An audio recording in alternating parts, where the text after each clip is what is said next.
Умирать я не собираюсь, ребята. Вы еще мучиться со мной будете очень долго. Что происходит в стране после смерти диктатора? Демократические преобразования? Оттепель или ослабление гаек? Или на место одного диктатора просто приходит новый?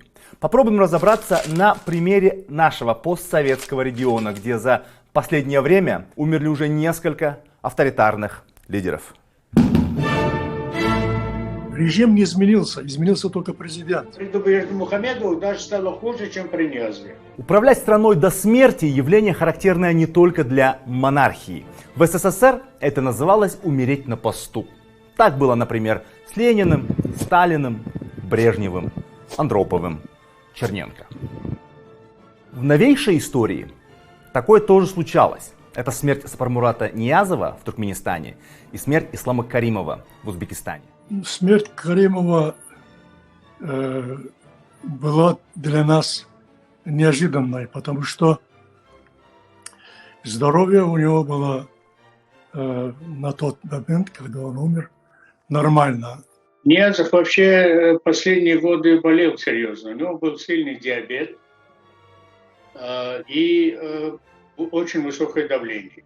Наши эксперты – оппозиционные политики, которые критиковали власть и из-за этого были вынуждены покинуть родину.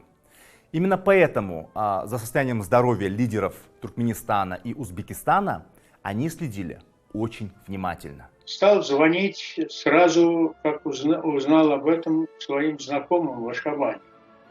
Но они говорят, сейчас посмотрим, включим телевизор. Они тоже только проснулись, включим телевизор. И когда включили, они говорят, да, обычно в такое время какие-то передачи, новости или концерт. А сейчас, говорят, просто идет музыка и все, больше ничего. Мы получили неожиданную весть, наш сайт, оппозиционный сайт партии РК, что Каримов тяжело болен, может даже, что он умер. Третий день уже был, по-моему, праздник. На празднике от имени президента читали поздравления. Праздничное поздравление президента Ислама Каримова народу Узбекистана. Они скрывали в течение 3 дней смерть Каримова. Сообщаем вам о кончине нашего дорогого президента Ислама Абдуганиевича Каримова. Музыка вместо новостей, поздравления от якобы здорового президента.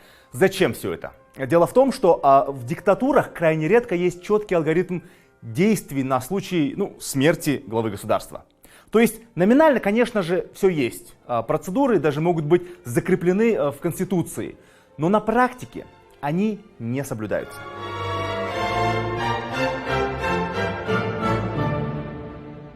В основе диктатуры и авторитаризма идея, что кроме нынешнего руководителя нет никого, кто мог бы справиться с тяжкой ношей верховной власти. При жизни многие диктаторы стараются избавиться от любых конкурентов.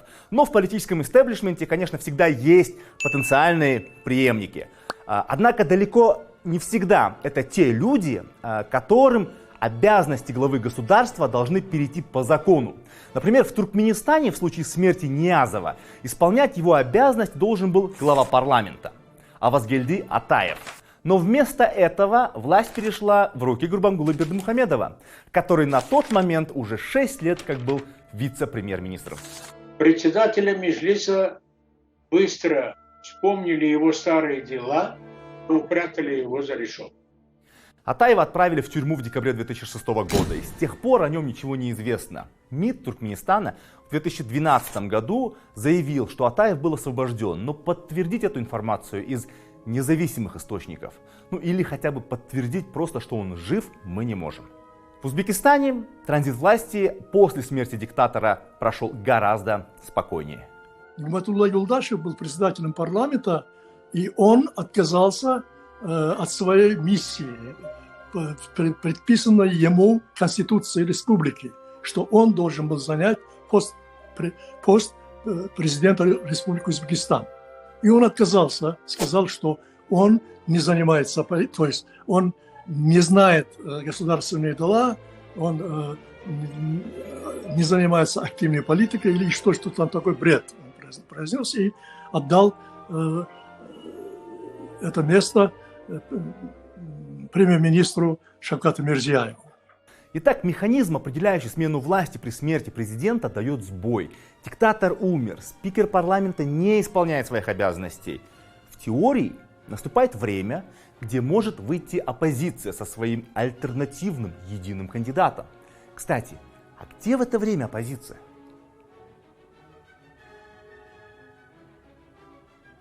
У оппозиции не было никакой возможности прийти к власти ко времени смерти Каримова. Потому что к тому времени, за 27 лет правления Каримова, все структуры оппозиции, существующие все структуры оппозиции, были парализованы государственными репрессиями, государственным террором. Мы начали действовать, выдвигать, что оппозиция тоже готова участвовать в выборах президента.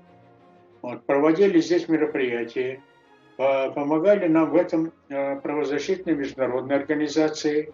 И Аразов, и я были оговорены в 2002 году в попытке госпереворота и покушения на Ниязова, которое сфабриковано было Ниязовым,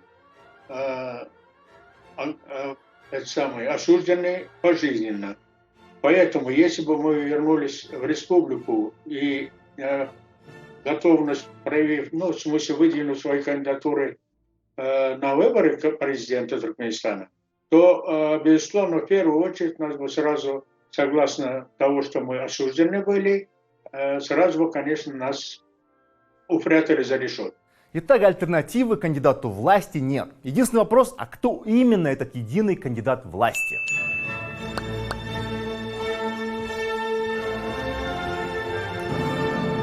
К моменту смерти Каримова Шавкат Мирзиёев, например, был премьер-министром уже 13 лет. Но при живом Каримове он все же не был единственным потенциальным преемником. Были и, вот, например, вице-премьер Рустам Азимов, кстати, выпускник Оксфорда, который курировал вопросы внешней экономики. Кроме этого, был, конечно, глава спецслужбы Рустам Инаятов. О них часто говорили как о главной тройке претендентов. Но когда Каримов все же умер, никакой борьбы мы так и не увидели, по крайней мере, внешне. Сценарий был уже написан, и роли распределены, и все точно играли предписанную им роль. Каждый играл. И Нигматилла Юлдашев сразу с первого дня и с первого шага он все дословно прочитал тот текст, который мы ему дали, и он не выходил за пределы этого текста. То есть и ни Азимов, Рустам Азимов, ни другие, которых предполагали, что они будут, что они возможные кандидаты, никаких возможных кандидатов не было. Кандидат был определен задолго до смерти Каримова. Я так думаю. Ситуация в Туркменистане была более запутанной. А приход к власти Бердымухамедова менее очевидным. Эксперты говорят, что ему просто повезло. Практически до смерти Ниязова Бердымухамедов, он был в тени. И даже в последнее время, если бы Ниязов не умер, не знаю, сохранил бы он свой пост вице-премьера или нет, неизвестно. Потому что в последнее время Ниязов его сильно критиковал. И все уже думали, вот-вот его судьба решится. Но тут получилось так, что все повернулось наоборот, умер Ниязов, а Бердымухамедов воспользовался. Ниязов свое окружение подчищал, убирал всех потенциальных конкурентов, поэтому расклад сил в политической элите все время менялся. До Бердымухамедова были сильные такие претенденты. Если вдруг такое бы произошло, то, во-первых, Реджеп Сапаров. Это был очень приближенный к Ниязову, и второй Йолы Курбанмурадов. Но оба, как говорится, для Бердымухамедова очень получилось выгодно, что буквально в последние годы жизни Ниязова и того, и другого Ниязов осудил и посадил, как говорится, в тюрьму. И поэтому Бердымухамедову дорогу открыл. Итак, диктатор умер. Новый фаворит, будущий президент, есть. Дело остается за малым. Похоронить старого диктатора и провести выборы с заранее известным итогом. И то, и другое в данном случае церемония формальная.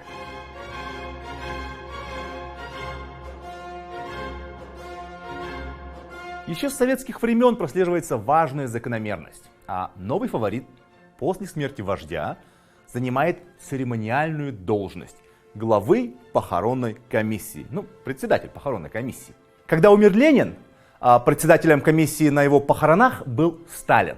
Именно он впоследствии встал у руля Компартии, ну и всего СССР. Хотя и не сразу, устранив несколько своих внутрипартийных конкурентов. Комиссией по организации похорон уже Сталина председательствовал Хрущев.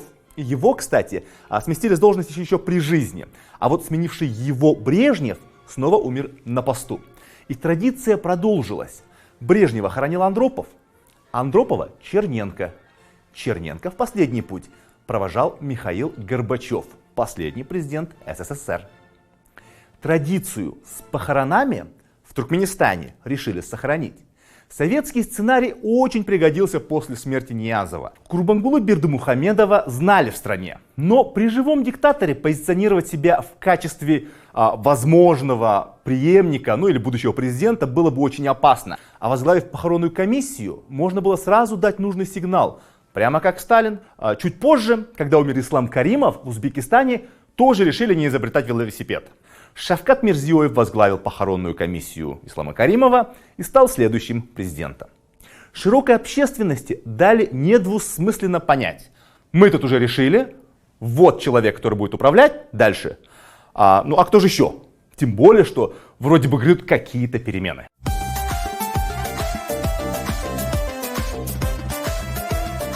В Туркменистане в начале было. Если вы помните, что Ниязов в свое время систему образования практически в Туркменистане полностью уничтожил.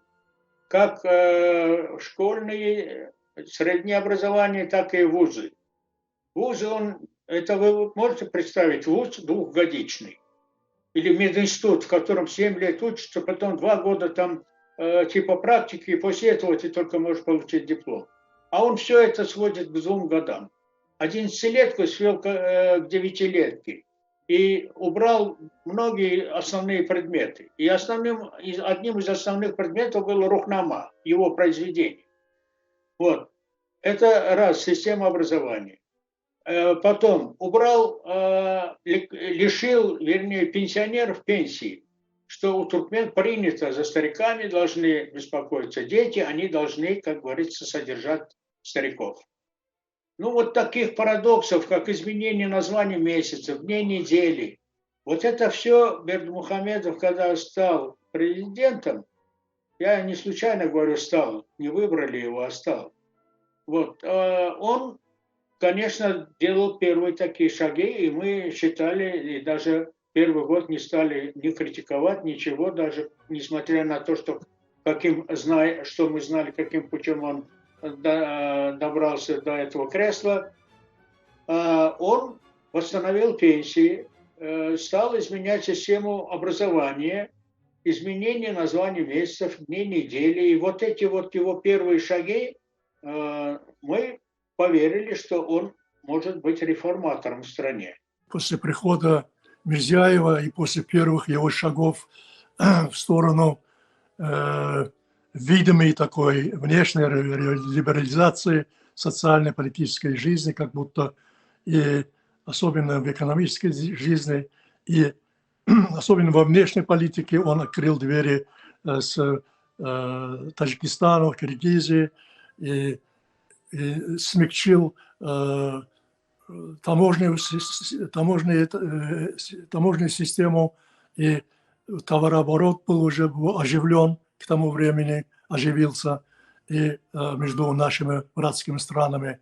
То есть все эти такие и валютные операции были уже облегчены к тому времени. Люди уже могли менять где хотели. То есть открылись какие-то бутики, обмен валют. То есть такие внешние такие были ретуши каримовского режима. Но полномасштабная такая политическая реформа не была и все еще нет ее. Мы не увидели, так и не дождались этой реформы. Туркменистан периода Ниязова и периода Бердыхмухамедова, так же как и Узбекистан периода Каримова и периода Мирзиёева, внешне сильно отличается. Но практика показывает, что эти яркие, заметные преобразования, я бы даже сказал реформы на показ, практически не касаются политической системы в стране. Не только режим не изменился, не изменились и вообще-то основные кадры тоже остались те же. То есть мы еще, я уверен, что вот в сегодняшней политике все еще чувствуется вот это вот ушедшего КГБшника, вот генерала Руслама Инаятова. Его политика все еще продолжается в Узбекистане. Хотя его и не видно, его нет. Но сидят в этих спецслужбах все его кадры, которые почти связаны с КГБ, с ФСБ Москвой. То есть вот это вот правоохранительные органы должны быть полностью очищены от этих старых советских КГБшников. Тогда только может быть реформа, потому что основная преграда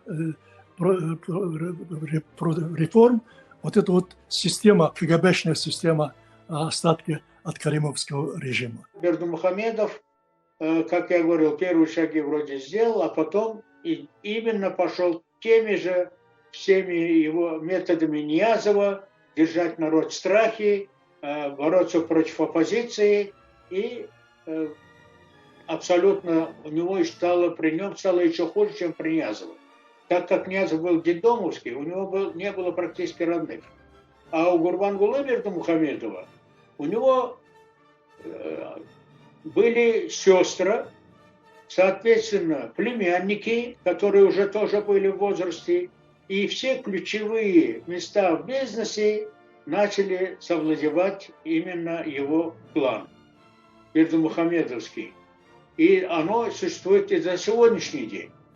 И Бердымухамедов, и Мирзиёев, по большому счету, до сих пор опираются на старый госаппарат своих предшественников. Депутаты, политики, силовики – все работают по-прежнему. Поэтому в странах после их прихода установили не столько новый режим, сколько продолжение старого, просто версии 2.0. Мирзиёев, как и Каримов, поменял конституцию, чтобы править и дальше, после своего законного второго срока. Бердымухамедов пошел еще дальше. Он сделал президентом своего сына.